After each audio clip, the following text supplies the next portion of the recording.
line correctly, is the arm against the back.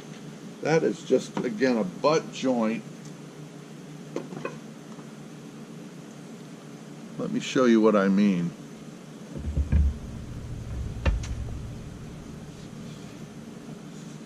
This arm is going to go right here, and you want this joint to be really snug so there's no gap.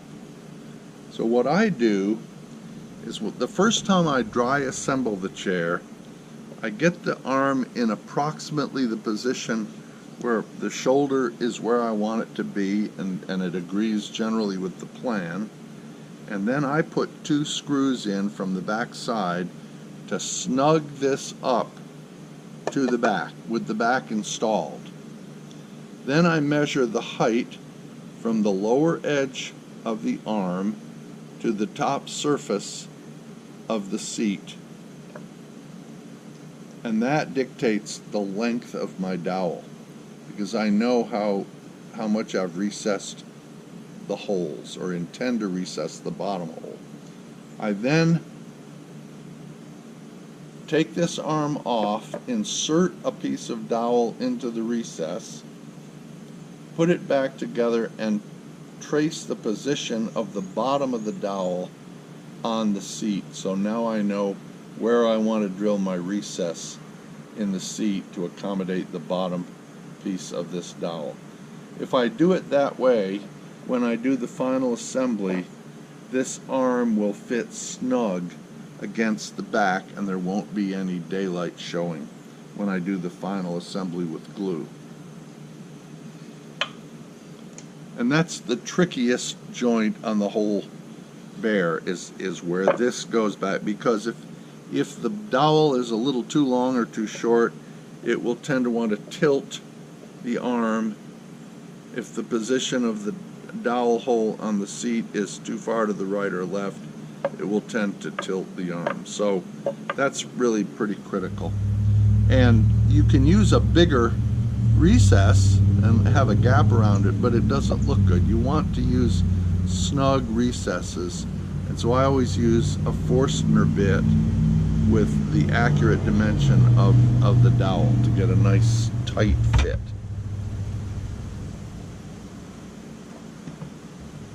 The original plan tells you to use a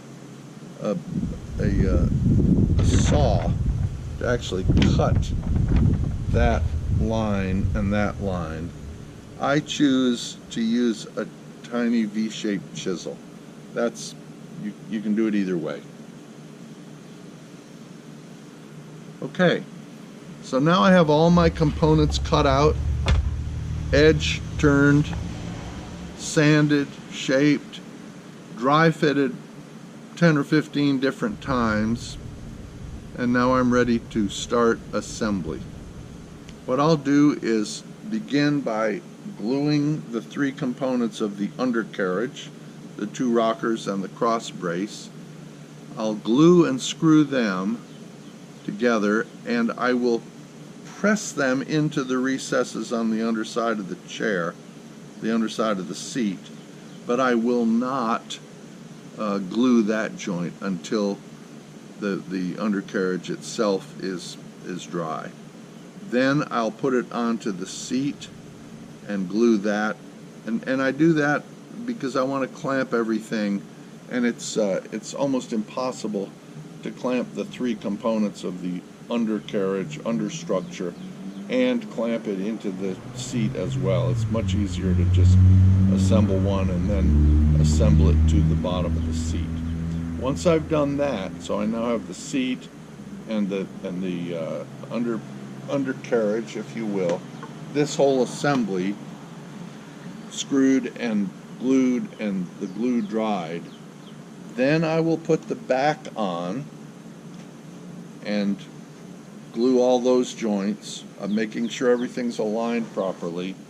And then lastly, I'll attach the arms and dowels and glue all that together.